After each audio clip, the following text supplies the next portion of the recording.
निस्वार्थ भाव से दान पुण्य करे। एक गांव पहाड़ों के बीच में बसा हुआ था। वहां का ठाकुर बहुत ही परोपकारी व्यक्ति था। उसके पूर्वजों की सजा उसे मिली थी। उसकी पत्नी इस दुनिया में नहीं रही। उसका एक बेटा था जो इस जगत को देख ही नहीं सकता था। उसका आंख खराब था। वह ठाकुर को उस परमात्मा पर विश्वास था कि प्रभु की कृपा से एक दिन उसका बेटा सही हो जाएगा। वह इस सोच में पुण्य दान करता था कि कभी न कभी प्रभु की कृपा रहेगी। ऐसे ही करते कुछ साल बीत गए। अब ठाकुर को चिंता होने लगी कि मेरे मरने के बाद मेरे बेटे का क्या होगा। उसकी चिंता दिन पर दिन खाई जा रही थी। तभी स्वर्गलोक में नारद जी नारायण नारायण बोलते हुए ब्रह्मा जी के पास जाते हैं और बोलते हैं, प्रभु ये क्या, आप कितने निर्दय हैं। आप उस मानव की सहायता क्यों नहीं करते। वो रोज पुण्य दान करता है, फिर भी आप उसे कष्ट दे रहे हैं। आप उसकी कष्ट को क्यों दूर नहीं कर देते हो। आप बहुत ही स्वार्थी हो। उसका दुख नहीं दिखता क्या आपको। तब ब्रह्मा जी मुस्कुराए और बोले, इसमें मेरा क्या स्वार्थ है।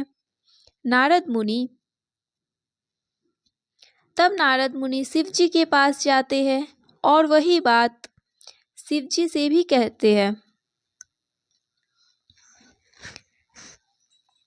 तब उनकी बात सुनकर शिव जी की हंसी आ जाती है। शिव जी हंसने लगते हैं और बोलते हैं, इंसान स्वार्थी है। ये बात सुनकर उन्हें और गुस्सा आ गया और वो वहाँ से विष्णु जी के पास आए और अपनी बात बताई। तब भी विष्णु जी बोले, जिस दिन ठाकुर निस्वार्थ पुण्य करेगा, मैं उस दिन उसकी परेशानी को खत्म कर दूंगा। नारद जी बोले, प्रभु वो रोज पूजा पाठ करता है, दान करता है, फिर भी आप कहते हो ये स्वार्थ है। तो इस प्रकार जगत में सभी स्वार्थी है। तब विष्णु जी बोले, हाँ। नारद जी बोलते हैं, तब तो ठाकुर की परेशानी का कोई हल नहीं। उसका दान पुण्य सब बेकार है।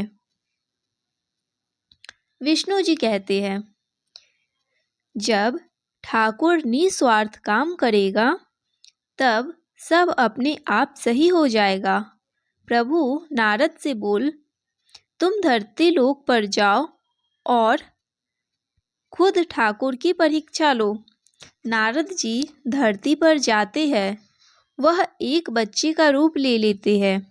भूखा नंगा सा रूप लेके ठाकुर के पास के गांव में पहुंच जाते हैं और ठाकुर के गांव में पहुंच के एक दिन ठाकुर मंदिर जा रहे थे। तभी रास्ते में उनकी नज़र उस बच्चे पर पड़ी। उन्होंने उस बच्चे से पूछा, बेटा कहाँ से आए हो और तुम्हारे माँ बाप कहाँ हैं। तब बच्चा बोलता है, बाबूजी भूख लगी है, कुछ तो खाने को दे दो। ठाकुर को उस बच्चे की हालत पर तरस आता है और वो उसे पूजा के लिए जो प्रसाद बनाया था उसे दे देता है। बिना पूजा किए घर लौट जाते हैं। उस बालक को भी घर ले आते हैं और उसे अपने साथ हवेली में रहने देते हैं। अब ठाकुर उस बालक को अपने बेटे जैसा पालने लगा। इस तरह कई वर्ष बीत गए। एक दिन रात में नारद जी ठाकुर के सामने प्रकट हुए। बोले, ठाकुर मैं तुम्हारी सेवा से खुश हुआ, कोई एक वरदान मांगो।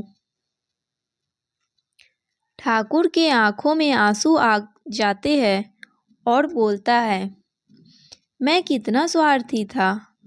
प्रभु आप नहीं जानते, जिस दिन आप मुझे भूखे मिले थे, सिर्फ उस दिन मेरे मन में कोई स्वार्थ नहीं था। उसी रात को मेरे बेटे की आंखों में रोशनी आ गई थी।